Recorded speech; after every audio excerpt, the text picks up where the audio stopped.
اس تجویز کے تحت تمام مقدس مقامات کو انٹرنیشنل کنٹرول کے زیر سایہ آزاد رکھا جائے گا۔ عربوں نے اسے قبول نہ کیا۔ 1945 میں یو این کے وجود میں آنے کے بعد 1947 میں یو این نے فلسطین کی تقسیم کی قرارداد کو منظور کر لیا، اور اس موقع پر مرحوم شاہ فیصل نے تاریخی الفاظ کہے۔ وہ کچھ یوں تھے: یہودیوں پر ظلم و ستم جرمنوں نے ڈھائے، مگر قیمت عربوں کو ادا کرنا پڑی۔ 1917 میں فلسطین کی کل آبادی کا 7% کہلائے جانے والے یہودی آج 80% ہو چکے، اور عرب ممالک جو 2 ریاستی فارمولا کے خلاف تھے آج اس کے حصول کے لیے کوشاں ہیں۔ عربوں نے لیلا خالد، جارج حباش اور ابو ندال جیسے حریت پسند پیدا تو کیے، پھر انہیں برطانیہ کی زیر سایہ دہشت گرد بھی قرار دیا گیا۔ اور اب یہودی اس سرزمین کو اتنا اہم کیوں سمجھتے ہیں؟ اس کی سب سے بڑی وجہ تو یہاں پر ہیکل سلیمانی کی ہے، اور دوسری سب سے بڑی وجہ یہاں پر یہ ہے کہ یہودیوں کا آج بھی یہ ماننا ہے کہ اگر ہم اس سرزمین پر بیٹھ کر حکومت کریں تو ہم پوری دنیا پر قبضہ کر سکتے ہیں، کیونکہ حضرت سلیمان علیہ السلام اسی سرزمین پر بیٹھ کر پوری دنیا پر حکومت کیا کرتے تھے۔ یہی وجہ ہے کہ یہ تینوں مذاہب اس سرزمین کو چھوڑنے پر رضامند نہیں ہوتے۔ اور پھر صفحہ ہستی پر 14 مئی 1948 کو اسرائیل کا قیام ہوا۔ تل ابیب میں آزاد مملکت یعنی یہودیوں، میرا مطلب صہیونی شدت پسند لوگوں کے ملک کا اعلان ہوا۔ اس سے پہلے عرب لیڈر کہتے تھے کہ اسرائیل بنا تو اس کو اٹھا کر سمندر میں پھینک دیں گے، پر ہمارے عرب ممالک تو برطانیہ اور امریکہ کے زیر سایہ پلتے ہیں۔ ان کی یہ بات کیسے درست ہو سکتی تھی؟ جس کا ثبوت آج کا دن ہے کہ اسرائیل وجود میں ہے اور فلسطین صرف 20% رہ گیا ہے، بلکہ مشرق وسطیٰ کے نقشے پر موجود سعودی عرب سمیت تمام عرب ریاستیں ایسی نہیں جن کی موجودہ شکل دینے میں برطانیہ کا ہاتھ نہ ہو۔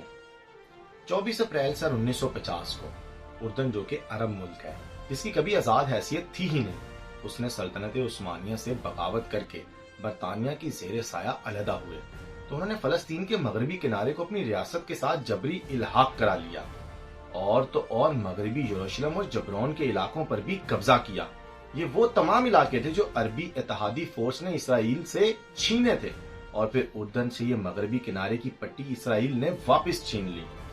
قائد اعظم کے مشہور قول نظریہ دو قومی کو عربوں نے غلط کہا، اور آج اپنی بقا اور سالمیت اور اسرائیل کو پھلتے پھولتے دیکھ کر قائد اعظم کے نظریہ دو قومی کے لیے کوشاں ہیں۔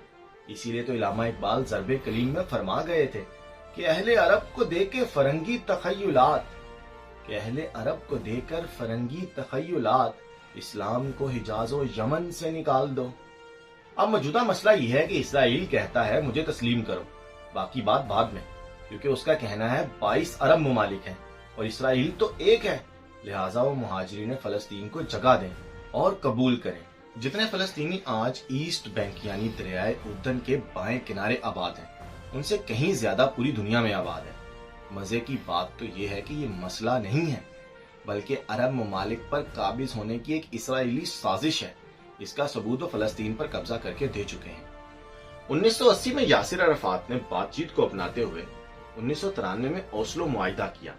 یاسر عرفات اور رابین کو نوبل انعام برائے امن تو مل گیا، پر فلسطینیوں کو آج تک حق خود ارادیت نہ ملا۔ اسرائیلیوں نے موساد نامی ایک سیکرٹ ایجنسی بنائی اور پوری دنیا میں پھیلا دی۔ یہ فورس اسرائیلی وزیر اعظم کو براہ راست جواب دہ ہوتی ہے۔ اس میں اسرائیلی محکمہ دفاع کے افسران کو خدمات سر انجام دینے کے لیے رکھا جاتا ہے، اور اس ایجنسی کو اسرائیل کے سول ادارے کا درجہ حاصل ہے۔ اس کا ایک خاص ونگ اسپیشل آپریشن ڈویژن ہے، جسے عام طور پر میٹاساڈا کہا جاتا ہے۔ اس کا مقصد عرب ممالک کو غیر مستحکم کرنا اور عرب لیڈروں کو خریدنا اور انہیں قتل کرنا ہے۔ حزب اللہ قیادت اور دمشق میں حزب اللہ کے سیکیورٹی چیف عماد، مغنی اخوان المسلمین کے حسن الصبا سے لے کر یاسر عرفات تک، حماس کے سلاح شیخ احمد یاسین سے لے کر لبنانی وزیر اعظم سعد الحریری سمیت سینکڑوں لوگوں کے خون کا صحرا انہی سیکرٹ ایجنسی کے سر ہے۔ حال ہی میں جب لبنان میں ایک نیٹ ورک ان کا گرفتار ہوا تو یہ تمام تر حقائق سے پردہ اٹھا۔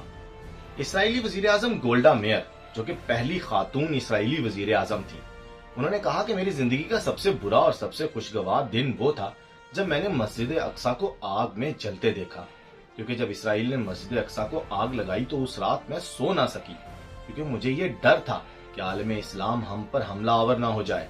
اگر ایسا ہوا تو اسرائیل اور اسرائیلیوں کا نام و نشان صفحہ ہستی سے مٹ جائے گا۔ کہتی ہیں مجھے صلاح الدین ایوبی یاد آ گئے۔ اگلے روز جب سورج چڑھا اور بمشکل رات گزری تو میں عالم اسلام اور مسلمانوں کا یہ رویہ دیکھ کر مطمئن ہو گئی کہ عرب کی حدود میں اسرائیل محفوظ ہے۔ یہ تھا فلسطین کا احوال جو ہم نے بیان کرنے کی پوری کوشش کی۔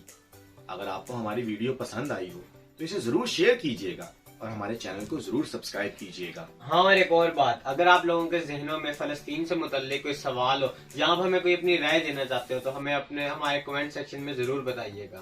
اب تک کے لیے اتنا ہی، اگلی ویڈیو تک کے لیے اللہ حافظ۔ اللہ حافظ۔